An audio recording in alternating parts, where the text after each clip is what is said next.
policies too, for sure.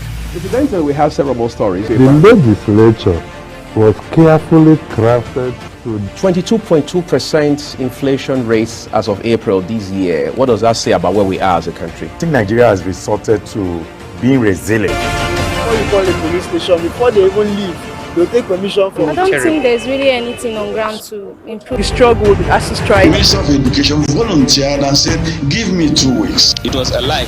The president never gave me any deadline.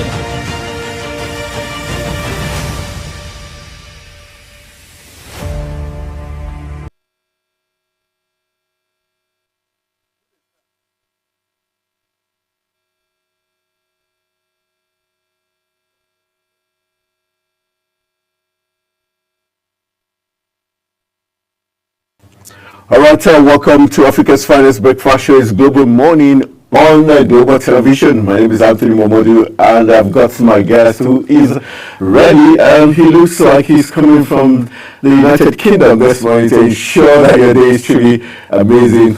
I've got Ramsey by my side. Ramsey, I think we're having a back and forth. I think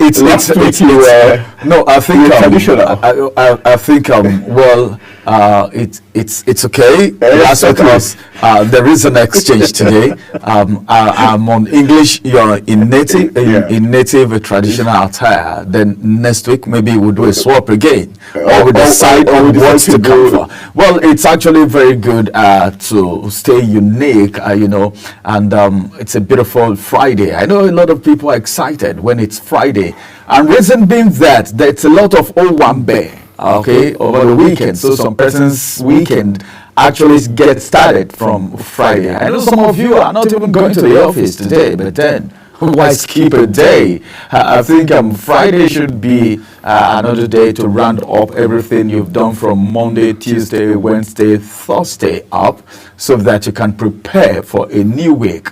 And it's so good to have you right there on Global Morning today. So many things happening in Nigeria, but then one very good thing about Nigerians is the fact that Nigerians are very optimistic people. Nigerians are people of hope. Nigerians are people that are very resilient. And Nigerians are people that are very zealous. And Nigerians are go-getters. I'm so excited. I'm proud to be a Nigerian because if you look at things happening around the economy, the policies, the way people are crying, if you even move from one place to the other, you hear what people are saying. And you will be surprised. Hey, come on, why are even some people surviving at all? Because they complain. And one thing about hearing complain all the time, it has a way of affecting your psyche, your emotions. If you're not strong emotionally these days, you get into the car, you hear what people are saying. What people are saying is about fuel hike, prices of commodities in the market, food stuff, and everything, almost everywhere. Wherever you go, that's the song everybody is singing. Then you don't have an option. There is no any other choice than to respond to the chorus of that song by saying your own part of the story to make them know actually that they are not just the only one going through whatever. But then I keep telling people, everyone that I come across, I tell them there is hope. There's always a light at the end of the tunnel. Don't allow anything put your back on the ground because your background is not capable to put your back on the ground. And a bend road is not an end road. Surely we will get through all of this because a lot of people, a lot of other countries have actually navigated through situations like this. And today it is history. All right, you're right in what you're saying, because just yesterday on the desk we had Ibrahim Al-Hassan from Ghana, one of the biggest media houses, EIB Networks, who owns DH1 TV and the Star FM in Accra. The same scenario as regards what happens in our political space, how the electoral bodies in the elections, how their political leaders we've got similar traits. So it tells you that whatever is happening in Nigeria, we've got some similar traits in Ghana, and especially with the former president Goodluck Jonathan in Ghana currently fronting with the Elders Forum. They've got their own Elders Forum too. And there's this I think this Elders Forum is everywhere. I think especially in Africa. It's a tactical way of keeping the culture and also trying to continue their influence on whatever happens in the country. And because when you say Elders Forum, the question is, these elders, in their time, how well did they do? Did they deliver the goods? And if they did, we shouldn't be in the current situation we're in. And so what is to say that their suggestions or ideas or advice right now would help change the narrative? Another question you should be asking even is, what is the criteria for selecting these elders? Who appointed these elders? Or gets to a particular stage, a political position, and you automatically become an elder, or maybe straightforward? It's straightforward. Once you've been in power and you're out of power, you become, obviously, and you do not have the chance to seek probably re-election in some kind of levels, you become an elder. Then the age category is another factor. Once they see you at a certain age above, they feel like, okay, I know you're longer at the youth level, you become an elder. Or if in Nigeria, we look at also the factor that if you've eating enough, I don't want to use the word stolen enough or acquired enough. No, that is the word stolen. Nobody is stealing in Nigeria. We don't steal in Nigeria. Are you not aware? Well, they take. They take more than you're supposed to take. Okay, they take when it's their time to take. From the national...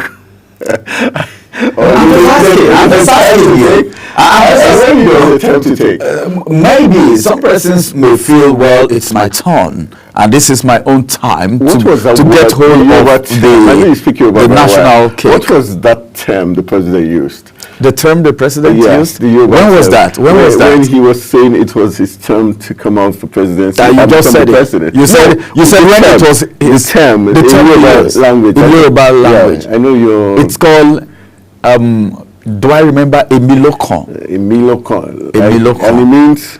It's my turn. Okay, so that sense of entitlement is a very big issue. Well, maybe someone who feel he has contributed enough to maybe nation building, or maybe politically has a lot of maybe people that he has made. Like we're talking about elders. People to decide and say you have done enough. We feel, okay, you've done enough. We want you to lead us going forward. There is this saying that if nobody is saying, where are you, you can say, here I am. They used to say lawyers are liars. But there's a word about... Am I a lawyer? I'm not a lawyer, but I know you're a man of God, like they say. And we know that those who stand in the pulpit are supposed to be they're very skillful actually, because they know how to use it. So they're very skillful. Yeah, I'm just trying to. Anthony, don't indict using the word of God to push on you to do the right thing, and they're also skillful using the word of God to make you pay your tithe and do other things. No, don't even come to talk about tithing, because that is a personal thing. Recently, it caused some controversy. Individual. This is not a topic to talk about because it's so vast, and of course, this is global knowledge. But then, the thing is this: it's a thing of the mind. It's a mindset. People understand languages in different ways. I'm a communicator. I've been in the communication as kin. I've been communicating for a while now. There is something and decoding and encoding. You know what I'm talking about. A message that is being released. Okay, a message that has been released. Somebody is communicating. The other person is understanding it in a different way until light is being thrown on it. Okay, then the person gets a better understanding. Don't you think that means the communication is flawed if a light has to be thrown on it? Depending on who you're communicating with. Means you should use terms and words that are simple and that can be understood by virtually everyone. That's very key, right? That's the reason why it's been broken down, because most of these misconceptions are being clarified at the long run, and people come out to say, oh, I never knew.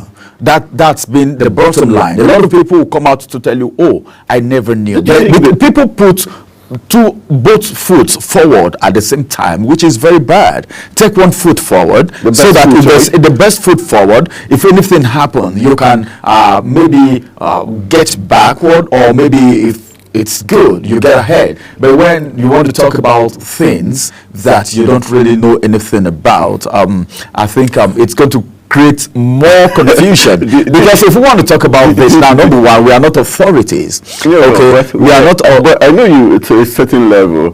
When it comes to the religious arm of I'm a minister, of course. What I'm trying to say, don't you think the ministers or the clergymen, let's use the word the clergymen, have made it even more difficult for the believers or their followers to get a clear picture of certain things, because they have, just like the lawyers, they have technicalities in making the word of God, they make it look very cumbersome rather than making it as straightforward as Jesus and Muhammad in terms of the Muslim faithfuls now. Well, this is not a topic to discuss right now, but then let me just make this clear to you that everyone have access to the Holy Book, and you can study the Holy Book and have an understanding from it, because this is a book written by men inspired of the Holy Spirit. So inspired. So before you understand the scriptures, it is not a novel. It is not just the text. You don't understand the Bible picking a dictionary to look at the words one after the other, because it's not a textbook. So this understanding is very key. And if not until you have this understanding, you will be going astray, and by the time you know what is happening, before you know, you're already blaspheming. Well, and that's the reason. Let's get over it. Let's get over it because of our time. We're supposed to go into because this is not the just one question for you. If you say it's the Bible, right, or I say the Holy Book, right, and everyone has got access to it, so it means the Holy Books are supposed to, reveal certain things so that whoever is going through it, right? That's it. Yeah. So have an understanding. So don't you think it's unfair for you to try to not agree with whatever understanding the person has got, or the revelation the person did get individually, wanting the person to see it from your point of view? Don't you think that's an anomaly? Why do we have leaders? You have a child. Your child goes to school and your child reads something. Remember you said it's not a novel. It's not a novel. I'm giving you an instance. Because it's not a novel, it's not a book, no one has the right definition. It has to be God or the Holy Spirit or the Holy Book telling you the things specifically, and not any man trying to help the Holy Spirit or help the Holy No man is helping the Holy Spirit. That's a misconception. So what I'm trying to say, no man is helping the Holy Spirit. Trying to say what I'm trying to say, you need to have an understanding. That's the problem. That's exactly what I'm saying. You're already misconcepting what I'm saying. You're already misunderstanding. The person doesn't have the understanding that needs. Okay, now we're getting deeper. Okay, well, the idea is it's a chit chat, but I think we'll just go for a quick break. The studio is getting really hot. When we come back, we'll be looking at what the papers are saying this morning. Because I know you've got a stakeholder in the clergy part of it, so you never go down without a fight. No, it's not a fight. It's an understanding, making you understand. And one thing, it's dangerous for you not to know and not admit not to know. It's a danger. So what we're saying, it's beyond I am intelligent. It's beyond I am crafty. It's beyond I'm subtle. Because that is bringing. That's bringing. That's it. When you say intelligent, crafty, that's it. No, that's beyond that. Well, let's go a quick break after this break. We'll return and we'll get back to the headlines so that you can know what the papers are saying, and that's all right after this break.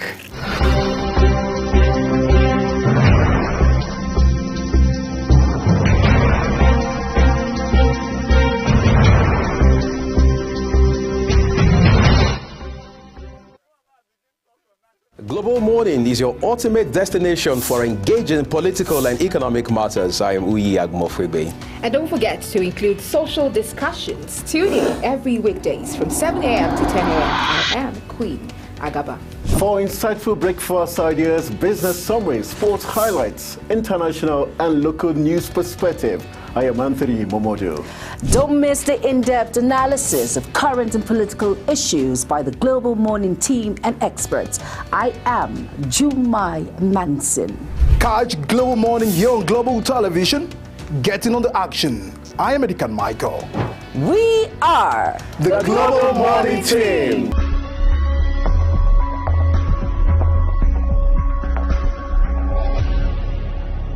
Business Point on Global Television. The business world can be dynamic and unpredictable, with headwinds and volatility sometimes becoming an obstacle for players in the business and economy landscape. Watch Business Point on Global Television as Samuel Oji walks you through the twists, turns and curves in bands, stocks and crucial market indices from a global standpoint. Watch Business Point weekdays on Global Television at 11 a.m. West African time. Business Point. This is business.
Global Morning is your ultimate destination for engaging political and economic matters. I am Uyi Agmofwebe.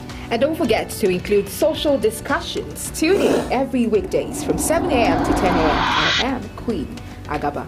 For insightful breakfast ideas, business summaries, sports highlights, international and local news perspective, I am Anthony Momodu.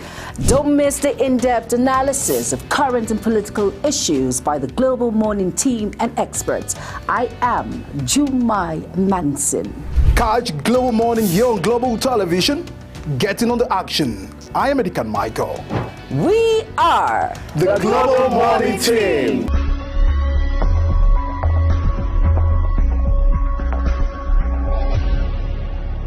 Business Point on Global Television. The business world can be dynamic and unpredictable, with headwinds and volatility sometimes becoming an obstacle for players in the business and economy landscape. Watch Business Point on Global Television as Samuel Oji walks you.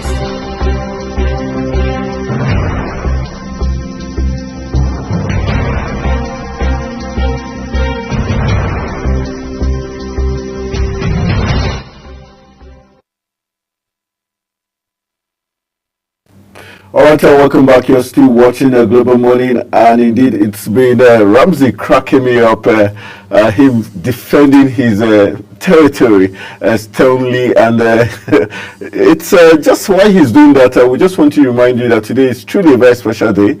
Number 11 in football is a very iconic number, but today we're looking at the girl child. Today is International Day of the Girl Child, and we're truly celebrating women across the world. And looking at today, it's been said that the girl child's vision for the future, 2024 International Day of the Girl Child theme is Girls' Vision for the Future. This year's theme conveys both the need for urgent action and persistent hope, driven by the power of girls' voices and vision for the future. Today's generation of girls is disproportionately affected by the global crisis of climate, conflict, poverty, and pushback on hard-won gains for human rights and gender equality. Too many girls are still denied their rights, restricting their choices and limiting their future. So this year and today is a very important day. We remember that in 1995, at the World Conference on Women in Beijing, countries unanimously adopted the Beijing Declaration and Platform for Action, the most progressive blueprint ever for advancing the rights of not only women but girls. The Beijing Declaration is the first of to specifically call out girls' rights. And on December 19, 2011, United Nations General Assembly adopted the Resolution 66 to declare October 11 as International Day of the Girl Child to recognize girls' rights and the unique challenges girls face around the world. So the International Day of the Girl Child focuses attention on the need to address the challenges girls face and to promote girls' empowerment and the fulfillment of their human rights. Adolescent girls have the right to a safe, educated and healthy life, not only during these critical formative years, but also as they mature into women. All right, that's very instructive, and we're celebrating all the girls all over the world, especially the girls in the African continent and in Nigeria specifically. The girl child, truly an amazing being. We've seen the girl child turn out to become great ministers. Ngozi Okonjo-Iweala is a perfect example of the girl child doing great things for, and Dora Akunyili, we also remember as one of the great women in Nigeria. For you, the girl child, I know where you're from. I know you're from Benue State, and most times across the 6 geopolitical zones of the country, they tend to want to say the male child is more revered than the female child. But over time, we've seen that the girl child is as good and at times even more of a precious gem to families, states, and the nation.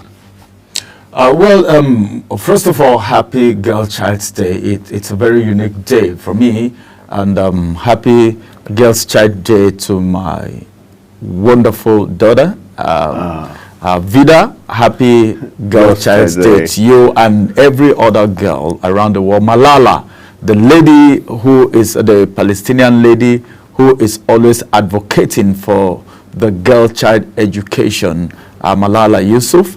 Happy Girl Child Day to all of you. Yeah, talking about the importance of the girl child, I think it is very important, and it's good to know that the world is coming to this realization that the girl child is very important in every society. And I am so very, very impressed with the push, okay, for the upliftment of the girl child worldwide, not just in Africa. There is this push and there is this awareness. Before now, people never knew. The boldness wasn't there for our female children because of this mentality, tradition, Adamic and Stone Age belief that the woman's place is just back in the kitchen, at home, you know, at the background and all of that. This is a mere belief and understanding of people. This is mere tradition that doesn't transcend into anything relevant as far as nation building and family growth is concerned. So I'm very excited that the girls can now come up to own it, you know, to get this awareness that is very important, that they are very, very crucial, very important, okay, as far as nation building is concerned. So no child is more important or relevant than the other. It depends on what the child has grown up to be, because I've seen women, girl childs, who do things that the male counterpart couldn't do. I've seen it severally. I know of a man who has just 3 daughters, and in that community, what they are doing is beyond what any male child has done in that community. Number one is the ability to train this girl child. And that's why I got started with the issue of Malala, who advocates for child education. The Pakistani activist Malala is over the years, I just noticed, for me, I felt recently we've seen less of her. Like there was a period she was really consistent, and I'm beginning to feel like, okay, she's probably not continuing her the consistency. For me, I felt has been used over the, some years now, but you can't take it away from the Pakistani girl that she's created a lot of awareness in terms of the troubles the girl child face.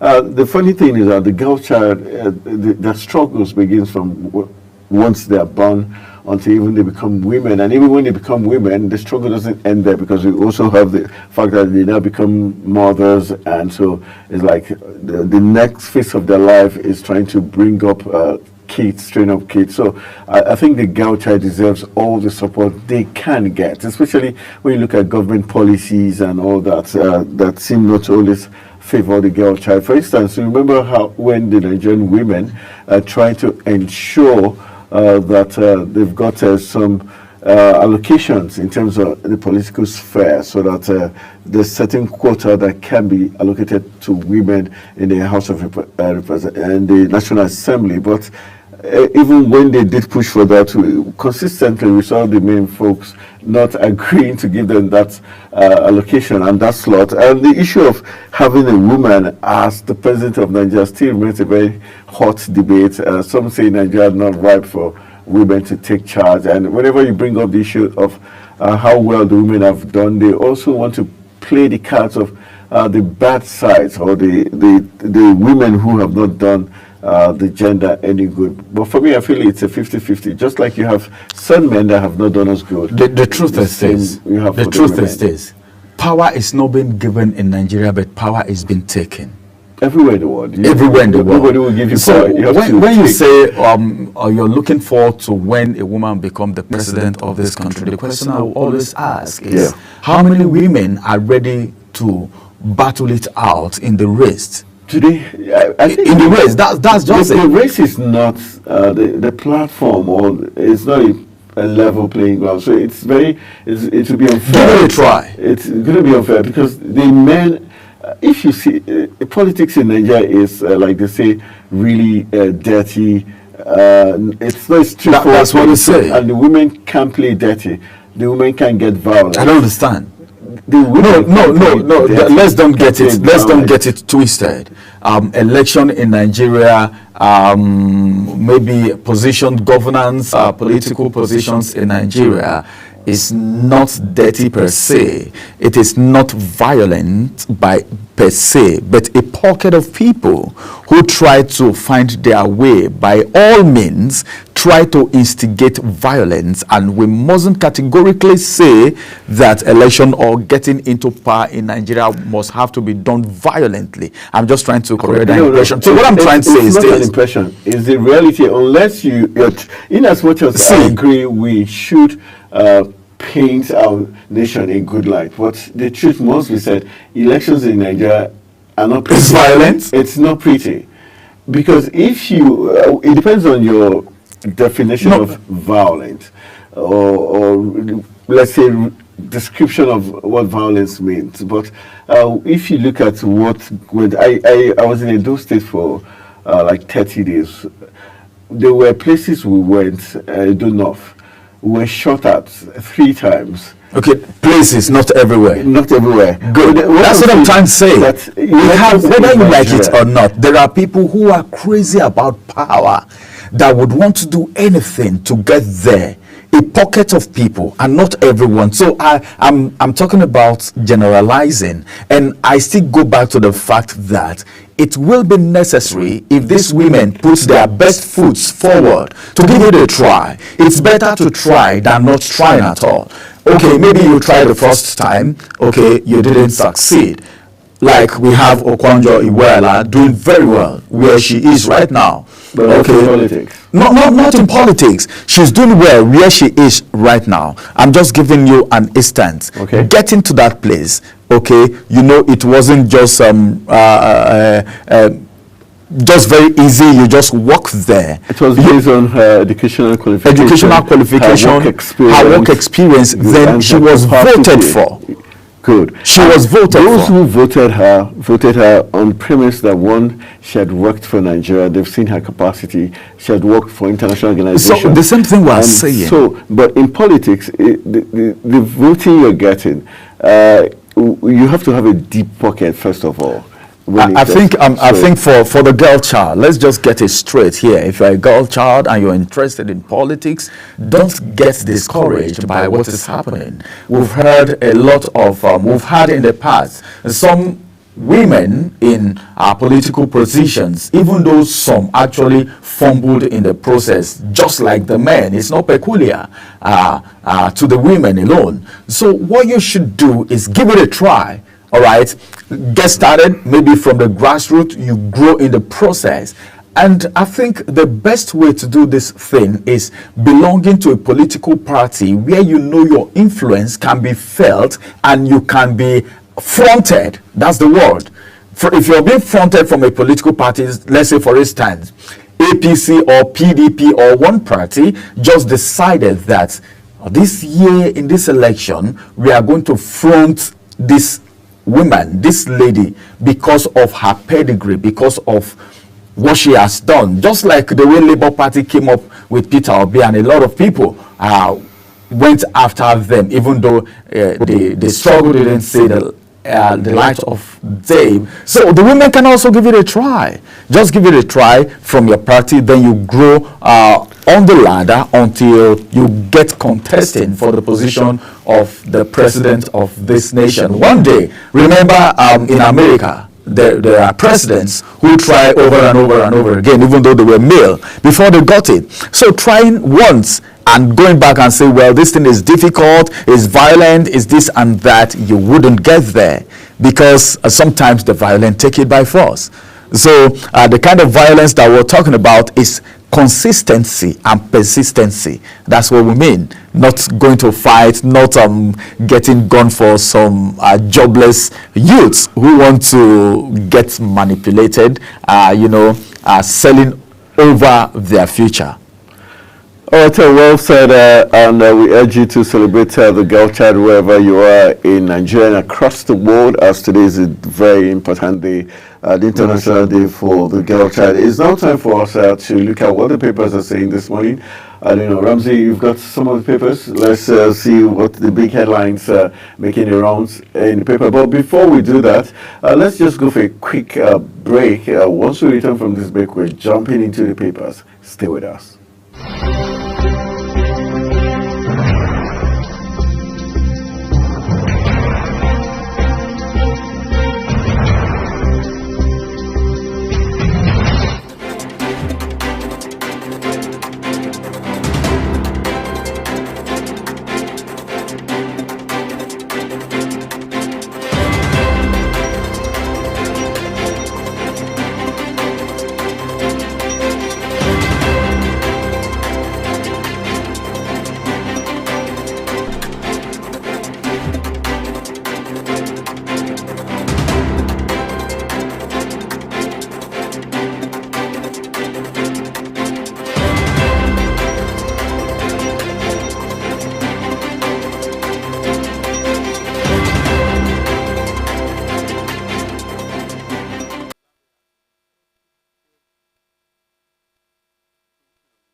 So nice to still have you right there on Global Morning on this beautiful Friday, and of course Anthony and Ramsey are right here. Now I want to take you through the major headlines for the day, because you need to be informed. Very important for you to be informed so that you are not deformed. Now to the major headlines, beginning from the Nigerian News Direct. And from the Nigerian News Direct, one of the papers, one of the headlines looking at me right here says 15 billion naira debt owed by NNPC Limited threatens fuel supply.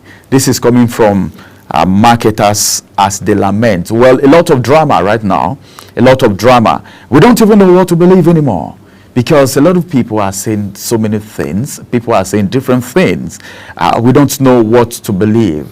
Is it because of this debt that the price of fuel just skyrocketed a few days ago, and Nigerians are facing the heat right now? The marketers, I think they are just looking for what to use as an excuse. This is not reason enough to put Nigerians into more pain additional to what they are facing right now. Just one writer to that story, and the writer says, indict NNPC Limited over inflating fuel price. Marketers are indicting NNPC Limited for inflating fuel price.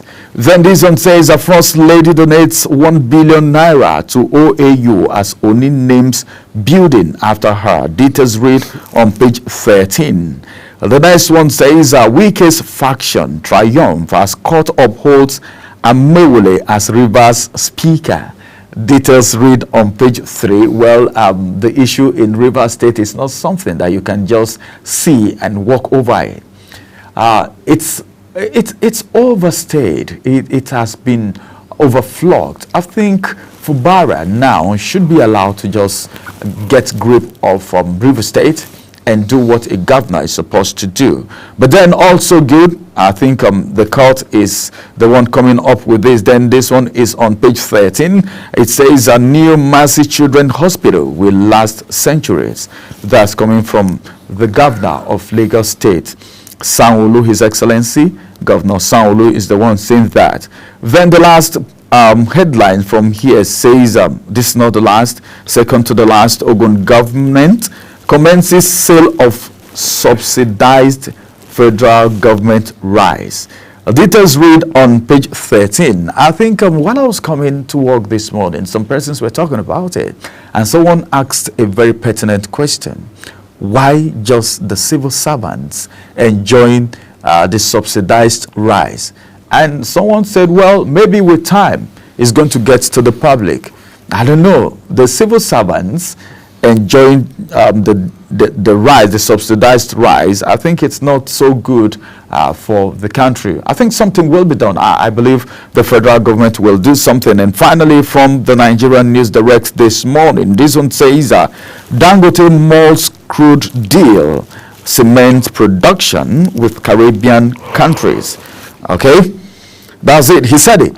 He said, well, if it's not getting it smooth, he's going to deal with foreign nations, and that's exactly what we're hearing now. But then I think Dangote should be given, we know it's not favoring Nigerians right now because reverse has become the case. Nigerians were very, very happy, excited when we heard that Dangote refinery was going to start rolling out products. But then reverse became the case because they were middlemen. A lot of people interested in this business. It wasn't all about Dangote at the long run because NNPCL will have to get from Dangote, then dispense to marketers instead of marketers having access to Dangote directly. And that has resulted to the hike in the fuel price. And Nigerians are going through what they are going through today. But we just want to say the needful should be done so that at least Nigerians can see a beaming of the light that will come up from the end of the tunnel at the end of the day. Let's get to the next point of call as I hand you over to Anthony.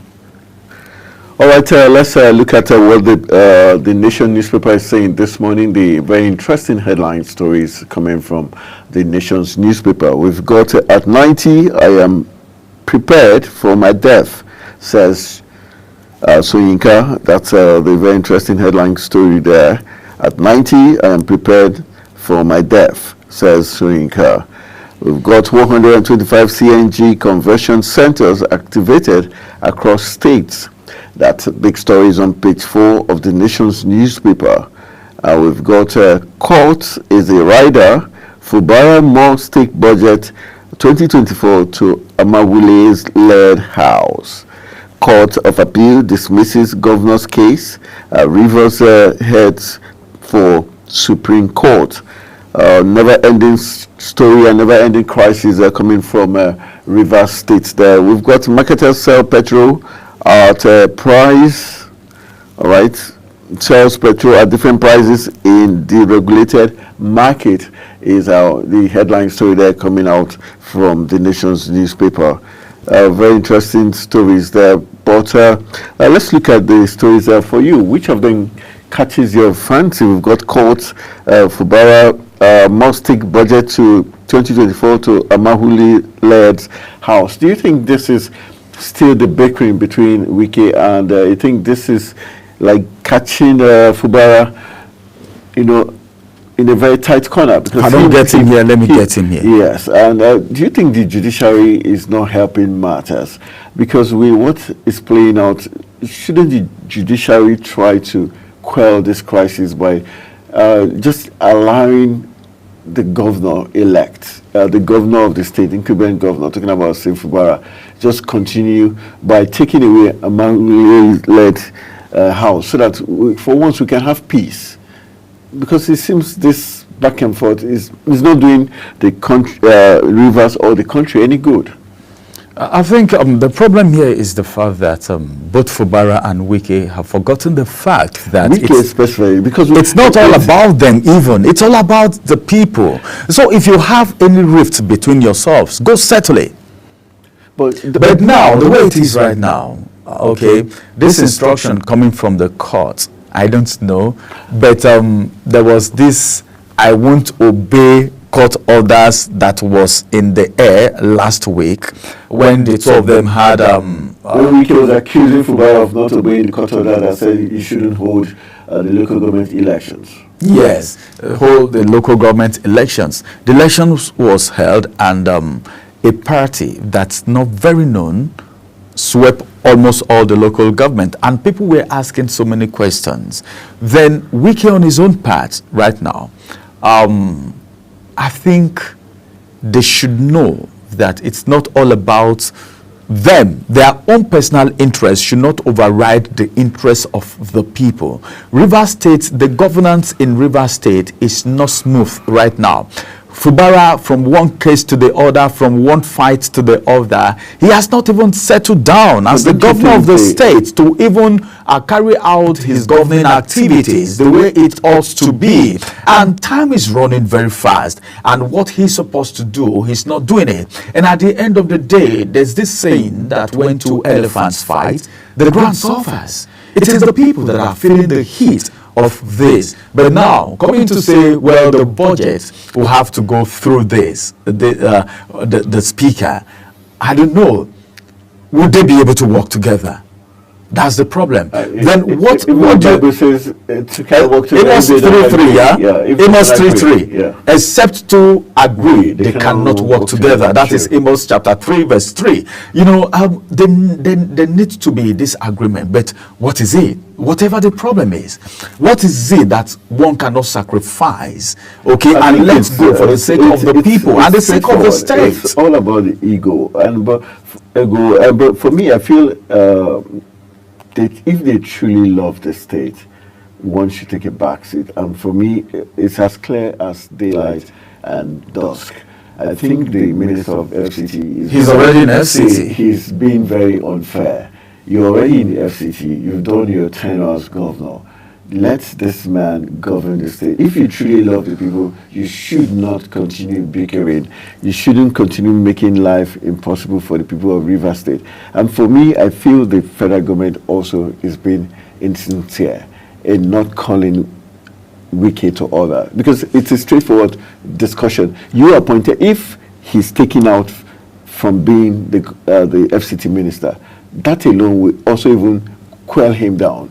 Because I think the powers he has... The more fight for Fubara. Is making... No, if that has been done, more fight. But then, you know, you can't just remove someone. If you can't take... on the ground of the fight. The president has the powers to do anything. But it should be on the ground of something. But remember the relationship between the president that's what I'm saying. That's why I say the president is Wike to even be picked at all from Rivers State to become FCT minister. From PDP, it doesn't necessarily coming to work with APC administration. You should know. Remove him not because he is the best governor or he was the best governor.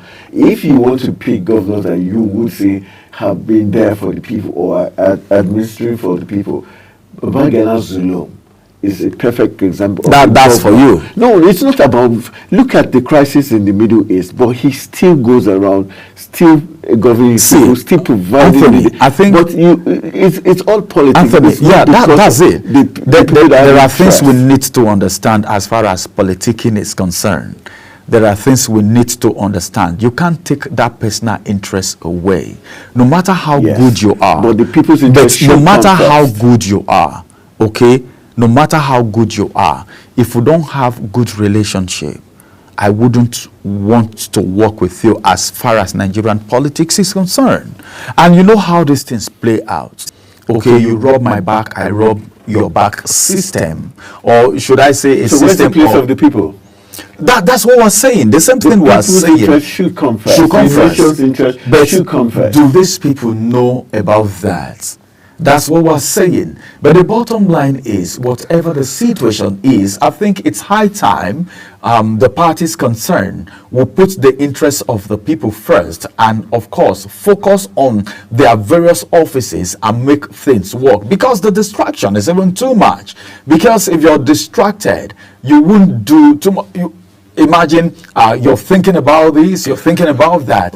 Your performance will be minimal. You can't get maximum performance if you are too distracted. So I think whatever happens from Rivers State, now it is whether or not Wike would be able to work with the speaker. But if he has been affirmed as the speaker by the court, then Fubara may not have any option than to work with him. But then, is he just there to work with Fubara, or he's there as maybe a son to someone who he is answerable to and not the governor? You talked about elder. That was where we started from, remember?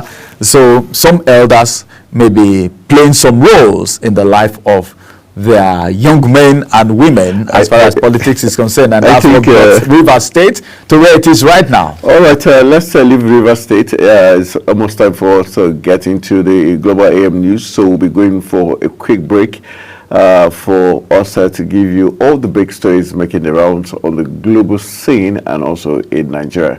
So let's go for a quick break. When we return from the Global AM news, we'll be focusing on the girl child proper, as hopefully we'll be getting our guests in the coming hours after the Global AM news. We're supposed to have our guests join us in the studio. We'll be talking about the girl child, how to support the girl child, to empower them, and also to prepare them for the future. And hopefully we'll also be talking to the ex-executive director of the Claim Foundation, who also focuses on the girl child and other issues concerning the local government elections that took place in Plateau State. He'll be sharing his thoughts because he was there as regards how the elections went down in Plateau State. He'll be joining us via Zoom. Then afterwards, at the 9 o'clock hour, we'll be having Dr. Robinson Chioma, who is a medical practitioner and an activist, to look at how important the girl child is for Nigeria. Stay with us.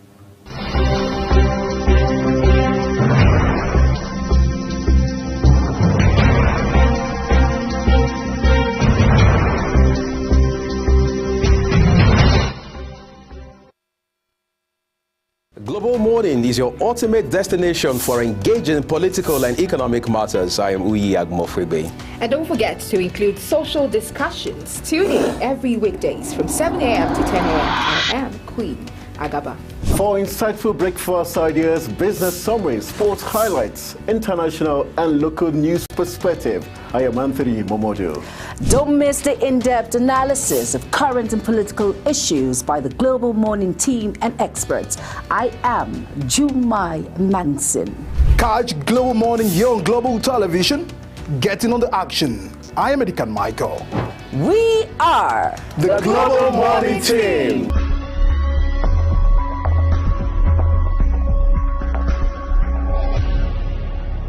Business Point on Global Television. The business world can be dynamic and unpredictable, with headwinds and volatility sometimes becoming an obstacle for players in the business and economy landscape. Watch Business Point on Global Television as Samuel Oji walks you through the twists, turns and curves in bonds, stocks and crucial market indices from a global standpoint. Watch Business Point weekdays on Global Television at 11 a.m. West African time. Business Point. This is business.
Hello and welcome to all our viewers in Nigeria and around the world to AM News on Global Television, coming to you live from the nation's capital, Abuja.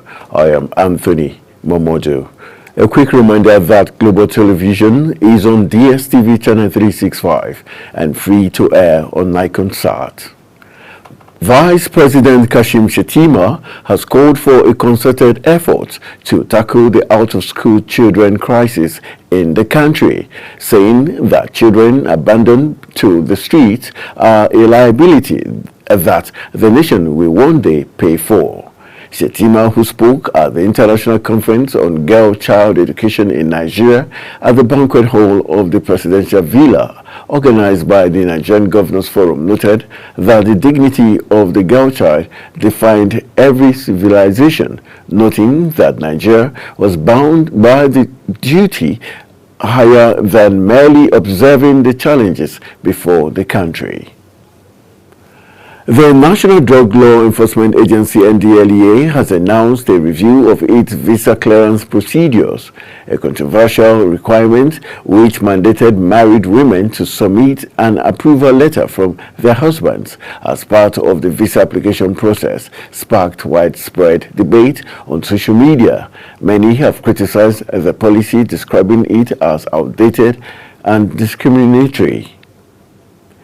Fuel prices at Nigerian National Petroleum Corporation Limited service stations have surged to as high as 1,030 naira from 897 naira in the Federal Capital Territory.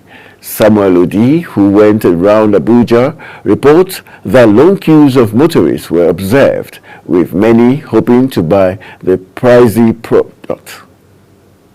Price is a second increment in 1 month from 897 naira to 1,030 naira, representing a 14.8% increase in the cost of premium motor spirits, otherwise known as petrol. With Dangote Refinery selling its products and the Crude for Naira initiative by President Bola Tinubu, Nigerians expect a lower fuel cost, but yet again, Nigerians are slammed with a hike on petroleum products. While awaiting the adjustment of fuel meters to reflect the new price, motorists express disappointment in the present administration. If they are selling 1,030 naira at NNPC, that means other places will be 1,500. Except the refinery is working. There's nothing we can do. There's nothing they can do, except our refinery is working. So that refinery, we can do nothing. This government is not giving us the right thing to do. The right thing. We are just here. They are just doing what they like. How can we go to a NNPC and buy fuel 1,030 naira? As I'm talking to you now, it's 1,030 naira in their meter. With Dangote Refinery coming into existence, Nigerians expected a slash in the price, but all they get on a monthly basis is an increment of PMS. Now, the federal government says that crude will be sold for naira starting October 1st. And in that light, the NNPC have promised that there will be a change in price. Nigerians are expecting the change should be lesser than what they used to buy, but now petrol is being sold for 1,030 naira in NNPC filling station, and other filling stations selling at up to 1,200 and 1,300 naira respectively. Nigerians have complained that they've been on the queue for over 4-5 hours and yet haven't been able to get into the petroleum station to be able to buy fuel, despite the increment. Nigerians have called on Mr. President to come to their aid and as well as address this, given the fact that transportation is on the high, cost of food is on the high, and hunger is in the land. Samuel Odi reporting for Global Television. The Nigerian military has confirmed that another notorious terrorist leader known as May Hijabi and his combatants that terrorized communities in Taraba State have been eliminated on the battlefield. Director of Defense Media Operations Major General Edward Boba disclosed this at the bi-weekly media briefing with defense correspondent at the defense headquarters in Abuja. Kikeloma Okere has details. According to the Director of Defense Media Operations, Major General Edward Buba, May Hijabi and his combatants who terrorized communities in Taraba State are now history, and same fate awaits several other terrorist leaders and commanders. It says during the week under review, troops neutralized 165 terrorists and arrested 238 persons. Another notorious terrorist leader was eliminated on the battlefield during the week. He was known as May Hijabi. He and his combatants terrorized communities in Taraba State, and we have now made him history. The same fate awaits several other terrorist leaders and their commanders, as from this platform, sooner than later, we will be announcing that they've been taken off the battlefield.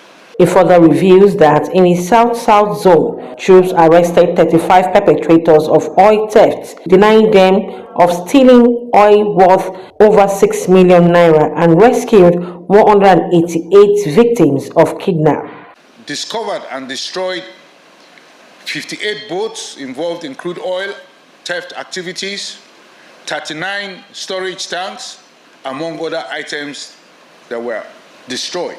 Also destroyed 13 cooking ovens, 13 vehicles, as well as destroyed 65 illegal refining sites in the course of the week.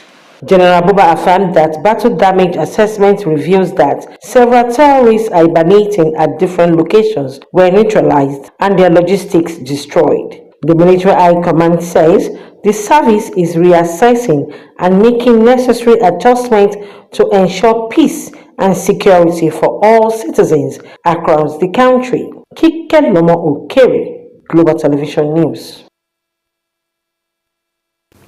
Kano State High Court has sentenced 27-year-old Kazim Hussein to 15 years in prison for killing a Kano Road Traffic Agency officer, Tijani Adamu Gambo, who was attempting to remove his vehicle license plate.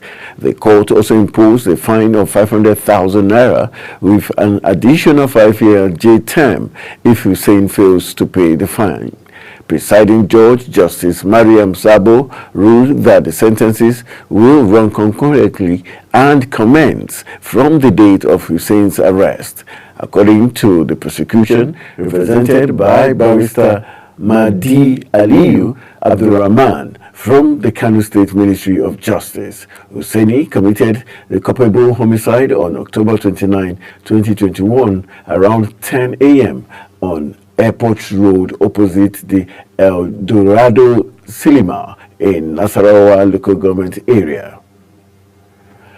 The House of Representatives has rejected a motion on urgent public importance seeking the intervention of the federal government in Chieftaincy Tosu's Rockin Okpila community in Esako East local government area of Edo State.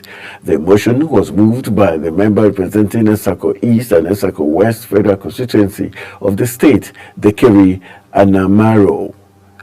Addressing the House during plenary session, Anamero lamented the loss of lives in Okpela owing to the violent reaction to the crowning of Lukman Akemoku as the Okukbela of Okpela by Governor Godwin Obaseki about 2 weeks ago. The Senate has confirmed Professor Abdullahi Usman as the Executive Chairman of the National Hajj Commission of Nigeria. Nominated by President Bola Tinubu, the confirmation of Usman's nomination followed the consideration and adoption of the report of the Senate Committee on Foreign Affairs, chaired by Senator Abubakar Bello. Tinubu had nominated Usman for the position on August 19, 2024, through the statement by his former Special Advisor on Media and Publicity, Ajurin Gelale. The Court of Appeal sitting in Abuja affirmed the judgment of the Federal High Court, which set aside the 800 billion naira budget passed by the Rivers State House of Assembly, faction loyal to Governor Sim Fubara. Fubara had presented the 800 billion naira budget, but the other faction loyal to the Minister of the Federal Capital Territory rejected the action of pro-Fubara lawmakers, describing it as illegal. They had filed a suit before the Federal High Court in Abuja, demanding that the act be declared null and void. Kebbi Development Forum KDF has condemned the murder of Alhaji Isa Daya, the district head of Kanya in Danko Wasagu local government area of Kebbi State.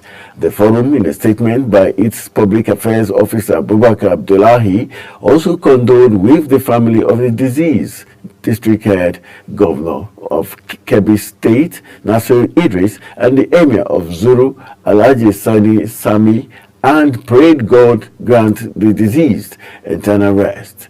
The forum also pledged to cooperate with the government and security agencies in their efforts to secure citizens across the state. Minister of State for Defense Alhaji Bello Matawali has warned bandit informants to repent or be sent back to their creator. He gave the warning during the assessment visit of the Gundumi village and the Sabumbering local government area of Sokoto State. The minister, who was saddened by the few presence of people at the village, said the place used to be lively with a lot of business activities. He assured that the village would bounce back. The Tertiary Education Trust Fund, TETFund, has embarked on an advocacy visit to innovators and inventors in Kaduna as part of efforts to promote innovation, strengthen research collaboration, and advance technology development in the region. Chairman, TETFund National Research Fund Screening and Monitoring Committee, Professor Hayward Mafuyat, says the advocacy visit is a key initiative in the lead-up to the upcoming National Research Fair and Exhibition. Jumai Manson was there for Global Television. The chairman, TETFund National Research Fund Screening and Monitoring Committee, Professor Hayward Babale Mafuyat, emphasized the need to enhance cooperation between academia and industry to foster an innovative culture that would drive Nigeria's technological progress. He noted that Kaduna is home to several talented inventors whose contributions could significantly impact the nation's economy and global standing. Most people have operated as silos, as individuals, not knowing what to do or where to do and how to synergize with who. But when we bring them together, the person who has an invention that can grow the economy needs to know what next steps to do. Deputy Chairman, Old Panteka Market Development Association, Kaduna State, Abubakar Musa, highlighted the impact of TETFund on financing projects, mostly building and materials, to empower the youths in Panteka Market. We have 38,000 registered members, which mostly are within the volatile age of 25, 30 downward, and they needed the attention of the government, and of course the union is doing its very best to see that those youth are oriented positively, thereby eradicating poverty. Chairman of the TETFund National Research Fair Committee, Umar Bindir, highlighted the benefits of technological innovation and the role of research in solving real-world problems. He urged more young youths to engage in research and development for sustainable growth. This effort is a trigger. It's what I call the catalyst for changing the way we do things. If you've done research on how to properly slice okra so that it is easy to dry and package, then somebody should be drying it using that technique and packaging it. Once he's packaging it, he should be able to sell it. So that is how you link that knowledge to creation of jobs, to creation of wealth, and to showcasing that Nigeria is a very powerful technology institution. The visit also provided an opportunity for stakeholders to deliberate on the importance of research funding and how platforms like TETFund can help bridge the gap between research and marketable technology solutions. In a dynamic landscape of innovations and inventions, TEDFund has brought together a diverse group of stakeholders, from academics to representatives from both formal and informal institutions. Now, this collaboration aims to showcase a wide array of innovations across various sectors. For Global Television, Jumai Manson reports. You're watching Global AM News, coming to you live from the nation's capital, Abuja. When AM News returns, Nigeria announces availability of 220 acres for oil exploration. Details of these and more after this break. Please stay with us.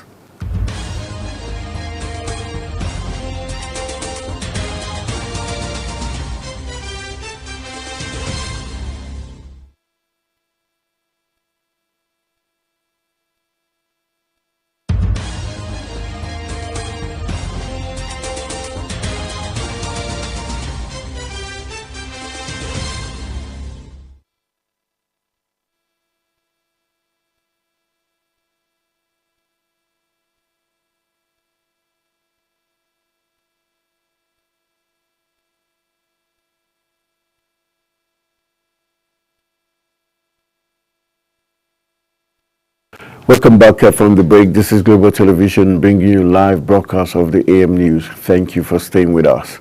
In business, the Naira has weakened against the US dollar on October 9, 2024, closing at 1,625 Naira 13 kobo in the official investor and exporter I&E window, as crude oil futures slipped slightly to around $76 per barrel. This recent movement represents a shift in Nigeria's foreign exchange dynamics, with the Naira declining by 4.06% compared to the previous trading day's closing rate of 1,561 Naira. Market turnover in the I&E window dropped significantly, falling by 49% to $170.60 million from $253.68 million recorded the day before.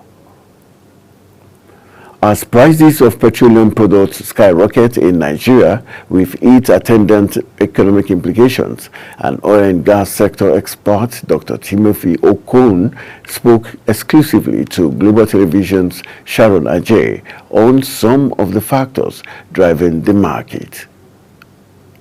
Dr. Okon, who is the managing partner at Tenor Energy Resources Limited, attributed the hike in the price of premium motor spirit, also called petrol, to wars in Ukraine and the Middle East. In the Middle East, is a very important oil-producing region. So the markets feel that something may happen, and so oil prices increase to reflect that risk, the risk that the missile might hit a tanker in the Persian Gulf, and so on and so forth. On the home front, however, he said the Dangote refinery is a game changer that must be allowed to thrive against all odds. While addressing the complaints of Nigerians regarding the recently launched Dangote refinery, Dr. Timothy Okon emphasized the need to remember that the Dangote refinery is a private initiative that needs time to thrive. Prices. Let me also say that it is important to understand that Dangote refinery is a private refinery. It is, and he has taken how many years to bring that on. It's a refinery that is owned by a Nigerian.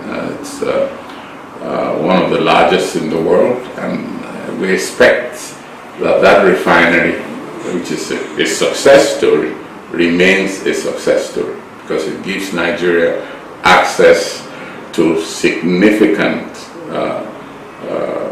oil products, refined products. Dr. Timothy Okon urged all Nigerians to be patient and hopeful for stability in the international market and the end of crisis in the different regions of the world. Sharon Ajay reporting for Global TV News. The National President of the Independent Petroleum Marketers Association of Nigeria, IPMAN, Abubakar Shetima, has urged the Nigerian National Petroleum Company Limited, NNPCL, to sell premium motor spirits, commonly known as petrol, to its marketers at the same rate offered by Dangote Petroleum Refinery. Shetima also demanded a refund of the funds owed to the oil marketers, which has been held by the NNPC for the past 3 months. He stressed the financial strain that the prolonged delay in the refunds had placed on petroleum marketers, urging the NNPC to take immediate action. The federal government has announced the commencement of zero value-added tax VAT on pharmaceutical products and medical devices in the bid to reduce drug prices in the country. In a statement signed by the head of information in the Federal Ministry of Health, Alaba Balogun, noted that the executive order on harmonized implementation framework has been cleared to be gazetted. Furthermore, the ministry noted that following the completion of the process, the Federal Inland Revenue Service and the Nigerian Customs Service can now begin implementing zero VAT and excise duties on pharmaceutical products and medical devices. The federal government, through the Nigerian Upstream Petroleum Regulatory Commission, has announced the availability of 220 open acreages that are ready for exploration and investment opportunities in the oil and gas sector. Acreages mean specific tracts of land available for exploration, drilling, or production activities. They can be leased or sold to companies to extract natural resources. The chief executives of the commission, Benga Komo Lafay, disclosed this during his presentation at the African Oil Week in Cape Town, South Africa. The government also reiterated that it currently has 31 oil blocks available for investment, inviting interested investors to explore opportunities in these blocks and contribute to the growth and development of the country's oil and gas sector. On the foreign scene, Hurricane Milton has felled trees, tore roofs of buildings, and flooded streets, leaving residents of the Florida coast surveying a trail of destruction in a state still reeling from another massive storm of 2 weeks earlier, Hurricane Helene, which formed in late September 2024, quickly intensified as it moved across the Gulf of Mexico. It killed over 200.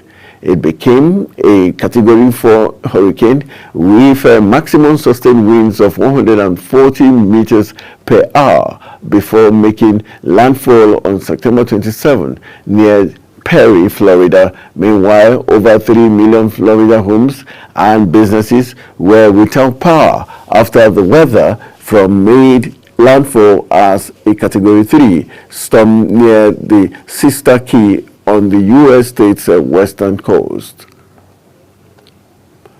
President William Lai has pledged to uphold Taiwan's self-governing status in his most high-profile public address since taking office earlier this year.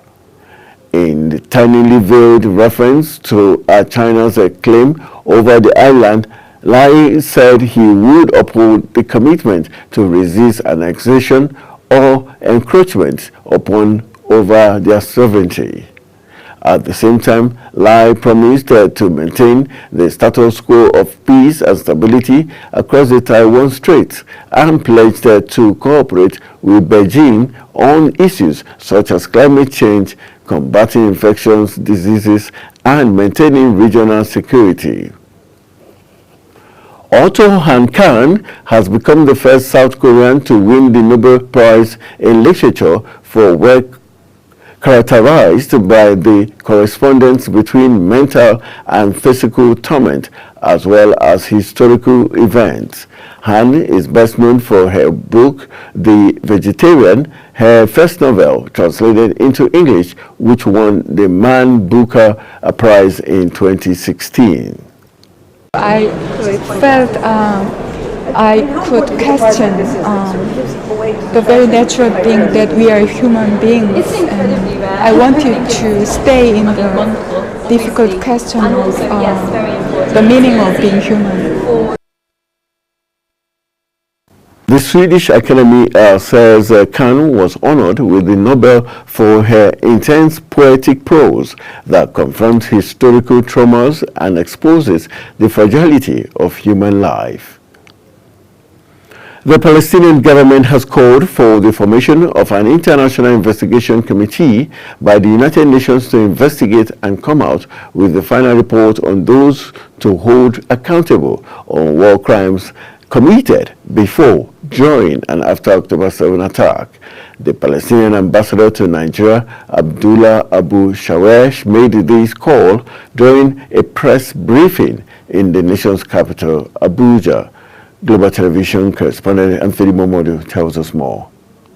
October 7th has been described by Palestinian ambassador to Nigeria, Abdullah Abu Shawesh, as the Trojan horse that legitimized and justified the televised carnage. Thus, the need for an international investigation committee to identify the culprits of war crimes. An international investigation committee must be formed by the United Nations to investigate and come out with a final report and hold accountable all those who committed war crime before, on, and after October 7. He vowed that the final report from the United Nations International Investigative Committee will be accepted by the Palestinian Authority. He also challenged Israel and Prime Minister Benjamin Netanyahu to show proof of the alleged beheading of babies as claimed by Israel.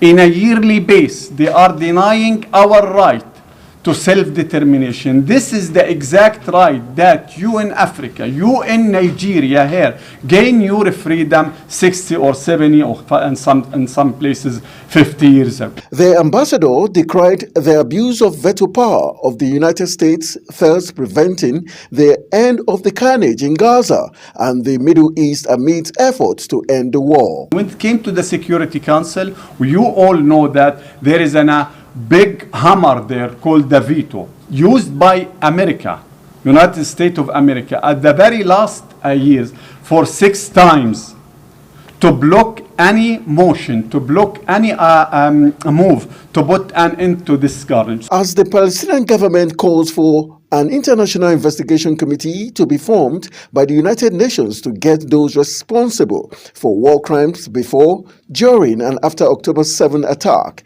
it is hoped that justice will prevail. Anthony Momodu reporting for Global Television. And that's how we collective wrap on the Global AM News. I am Anthony Momodu. Good morning.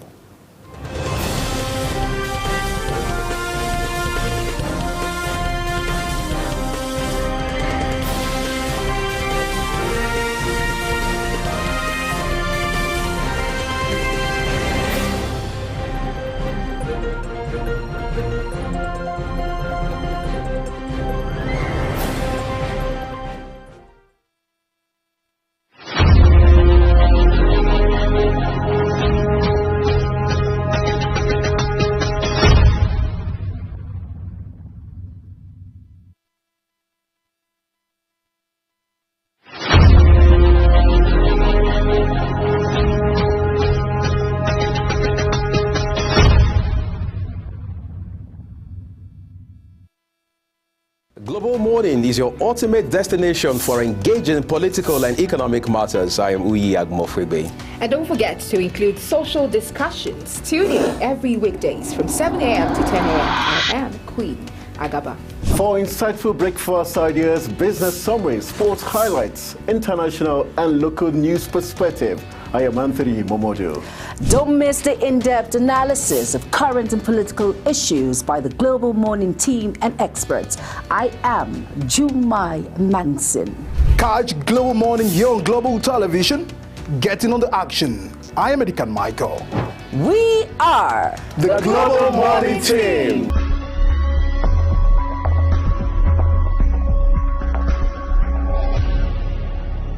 Business Point on Global Television. The business world can be dynamic and unpredictable, with headwinds and volatility sometimes becoming an obstacle for players in the business and economy landscape. Watch Business Point on Global Television as Samuel Oji walks you through the twists, turns and curves in bands, stocks and crucial market indices from a global standpoint. Watch Business Point weekdays on Global Television at 11 a.m. West African time. Business Point. This is business.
Global Morning is your ultimate destination for engaging political and economic matters. I am Uyi Agmofwebe. And don't forget to include social discussions. Tune in every weekdays from 7 a.m. to 10 a.m. I am Queen Agaba. For insightful breakfast ideas, business summaries, sports highlights, international and local news perspective, I am Anthony Momodu. Don't miss the in-depth analysis of current and political issues by the Global Morning team and experts. I am Jumai Manson. Catch Global Morning here on Global Television. Getting on the action. I am Edikan Michael. We are the Global Morning team.